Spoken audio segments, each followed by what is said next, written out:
Takes me a minute to figure this out. Good morning. Happy Friday.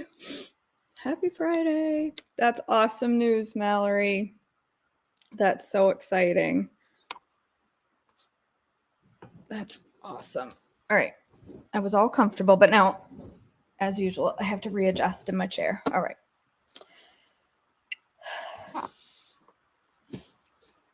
I should get my stuff all ready before I go live, but I sit here and listen to Marco Polo, and then all of a sudden it's time for devotions, and I'm like, I don't even have my Bible open.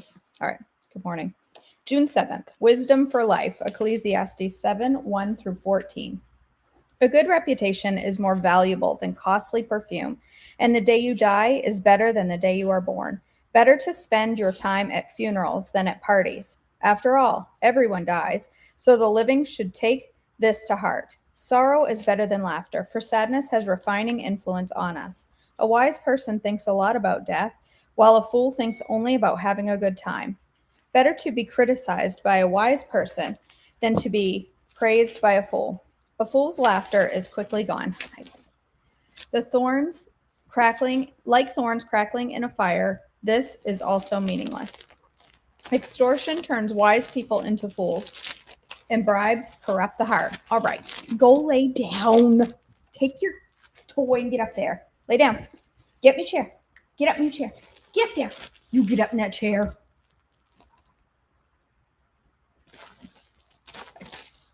He's not being obedient.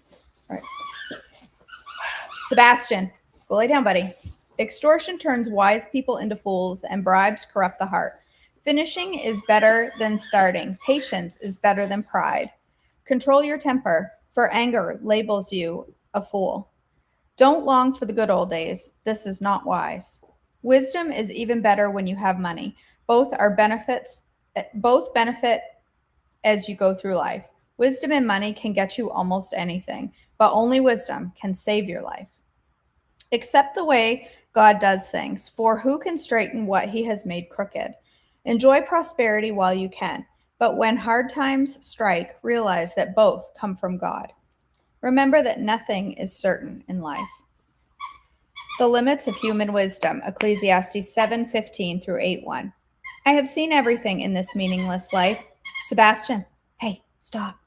I have seen everything in this meaningless life, including the death of good young people and the long life of wicked people. So don't be too good or too wise. Why destroy yourself? On the other hand, don't be too wicked either. Don't be a fool. Why die before your time? Pay attention to these instructions, for anyone who hears God will avoid both extremes. One wise person is stronger than 10 leading citizens of a town. Not a single person on earth is always good and never sins. Don't eavesdrop on others. You may hear your servant curse you, for you know how often you yourself have cursed others. I have always tried my best to let wisdom guide my thoughts and actions. I said to myself, I am determined to be wise, but it didn't work. Wisdom is always distant and difficult to find. I searched everywhere, determined to find wisdom and understand the reason for things. I was determined to prove to myself that wickedness is stupid and that foolishness is madness. I discovered that a seductive woman is a trap more bitter than death. Her passion is a snare, and her soft hands are chains. Those who are pleasing to God will escape her, but sinners will be caught in her snare. This is my conclusion, says the teacher. I discovered this after looking at the matter from every possible angle. Though I have searched repeatedly, I have not found what I was looking for. Only 1 out of 1,000 men is virtuous, but not one woman. But I did find this. God created people to be virtuous, but they have each turned to follow their own downward path. How wonderful to be wise, to analyze and interpret things. Wisdom lights up a person's face, softening its harshness. Obedience to the king, Ecclesiastes 8, 2 through 8. Obey the king since you vowed to God that you would. Don't try to avoid doing your duty, and don't stand with those who plot evil, for the king can do whatever he wants. His command is backed by great power. No one can resist or question it. Those who obey him will not be punished. Those who are wise will find a time and a way to do what is right, for there is a time and a way for everything, even when a person is in trouble. Indeed, how can people avoid what they don't know is going to happen? None of us can hold back our spirit from departing. None of us has the power to prevent the day of our death. There is no escaping that obligation, that dark battle, and in the face of death, wickedness will certainly not rescue the wicked. The wicked and the righteous. Ecclesiastes 8, 9 through 17. I have thought deeply about all that goes on here under the sun, where people have the power to hurt each other. I have seen wicked people buried with honor, yet they were the very ones who frequented the temple and are now praised in the same city where they committed their crimes. This too is meaningless. When a crime is not punished quickly, people feel it is safe to do wrong. But even though a person sins 100 times and still lives a long time, I know that those who fear God will be better off. The wicked will not prosper, for they do not fear God. Their days will never grow long like the evening shadows. And this is not all that is meaningless in our world. In this life, good people are often treated as though they are wicked, and wicked people are often treated as though they were good. This is so meaningless. So I recommend having fun because there is nothing better for people in this world than to eat, drink, and enjoy life. That way they will experience some happiness along with all the hard work God gives them under the sun. In my search for wisdom and in my observation of people's burdens here on earth, I discovered that there is ceaseless activity day and night. I realized that no one can discover everything God is doing under the sun. Not even the wisest people can discover everything, no matter what they claim. Death comes to all. Ecclesiastes 9, 1 through 12. This, too, I carefully explored. Even though the actions of the godly and wise people are in God's hands, no one knows whether God will show them favor. The same destiny ultimately awaits everyone, whether righteous or wicked, good or bad, ceremonially clean or unclean, religious or irreligious. Good people receive the same treatment as sinners, and people who make promises to God are treated like people who don't. It seems so wrong that everyone under the sun suffers the same fate. Already twisted by evil, people choose their own mad course, for they have no hope. There is nothing ahead but death anyway. There is hope only for the living. As they say, it's better to be a live dog than a dead lion. Did you hear that? Okay. The living at least know they will die, but the dead know nothing. They have no further reward, nor are they remembered. Whatever they did in their lifetime, loving, hating, envying, is all long gone. They no longer play a part in anything here on earth. So go ahead, eat your food with joy and drink your wine with a happy heart, for God approves of this. Wear fine clothes with a splash of cologne.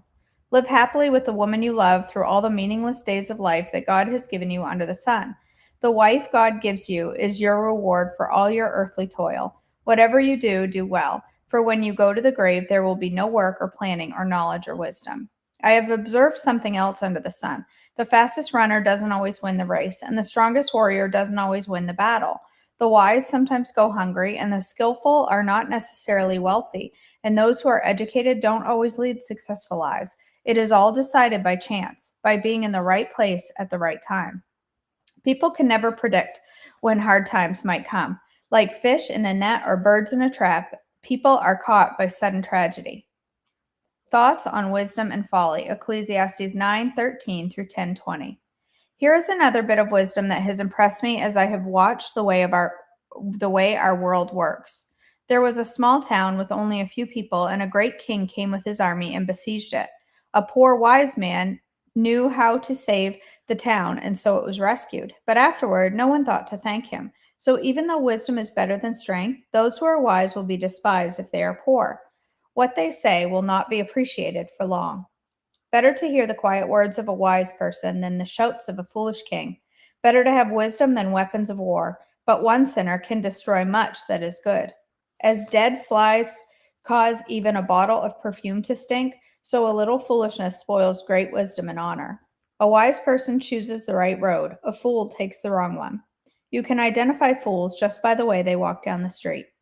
If your boss is angry at you, don't quit. A quiet spirit can overcome even great mistakes. There is another evil I have seen under the sun. Kings and rulers make a grave mistake when they give great authority to foolish people and low positions to people of proven worth. I have even seen servants riding horseback like princes and princes walking like servants. When you dig a well, you might fall in. When you demolish an old well, you could be bitten by a snake. When you work in a quarry, stones might fall and crush you. When you chop wood, there is danger with each stroke of your axe. Using a dull axe requires great strength, so sharpen the blade. That's the value of wisdom. It helps you succeed. If a snake bites you before you charm it, what's the use of being a snake charmer? Wise words bring approval, but fools are destroyed by their own words. Fools base their thoughts on foolish assumptions, so their conclusions will be wicked madness. They chatter on and on. No one knows what is going to happen. No one can predict the future. Fools are so exhausted by little work that they can't even find their way home. What sorrow for the land ruled by a servant, the land whose leaders feast in the morning. Happy is the land whose king is a noble leader, and whose leaders feast at the proper time, to gain strength for work, not to get drunk. Laziness leads to a sagging roof. Idleness leads to a leaky house. A party gives laughter, wine gives happiness, and money gives everything. Never make light of the king, even in your thoughts. Don't make fun of the powerful, even in your own bedroom. For a little bird might deliver your message and tell them what you said. Generosity and diligence, Ecclesiastes 11:1-6. Send your grain across the seas, and in time profits will flow back to you. But divide your investments among many places, for you do not know what risks might lie ahead. When clouds are heavy, the rains come down. Whether a tree falls north or south, it stays where it falls. Farmers who wait for perfect weather never plant. If they watch every cloud, they never harvest. Just as you cannot understand the path of the wind or the mystery of a tiny baby growing in its mother's womb, so you cannot understand the activity of God, who does all things. Plant your seed in the morning and keep busy all afternoon, for you don't know if profit will come from one activity or another, or maybe both.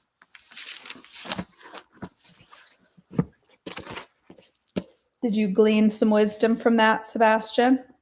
You're listening carefully.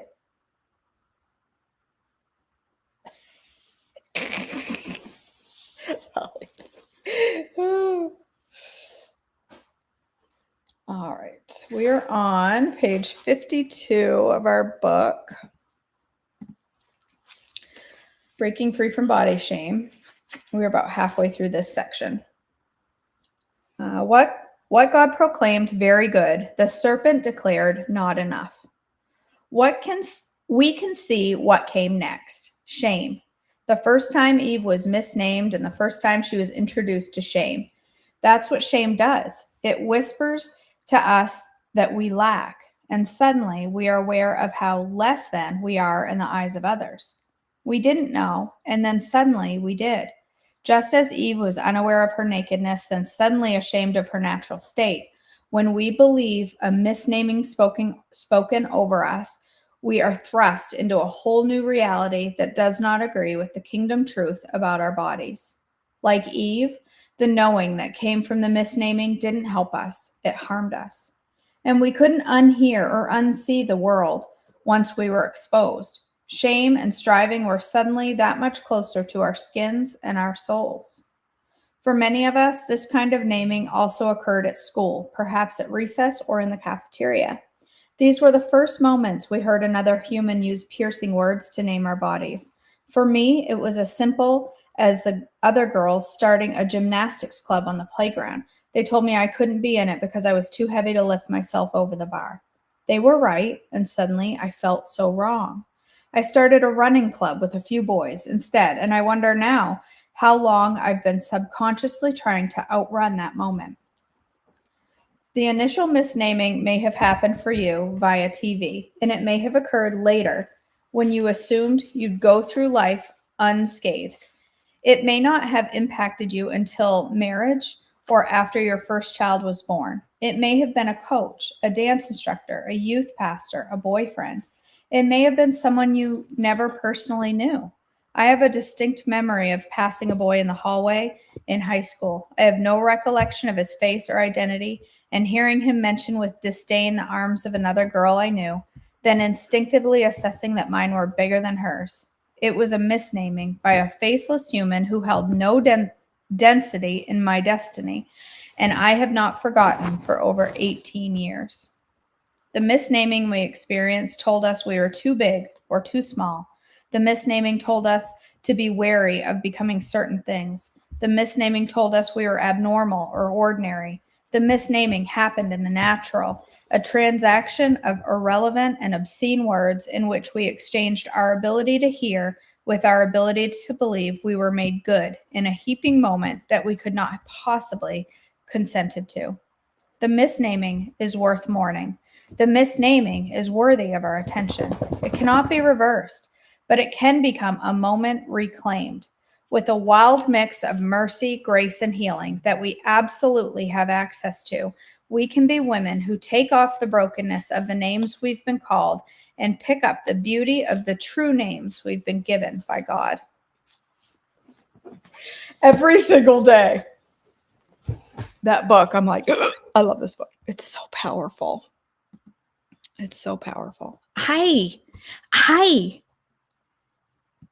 He is a handsome boy, aren't you? Come on, you see? Yeah. He's giving me lots of love this morning. He's very snuggly this morning. And now he's going to be very squeaky. He's bringing me his coffee, his cup of Dunkin', aren't you? This is his Dunkin' cup.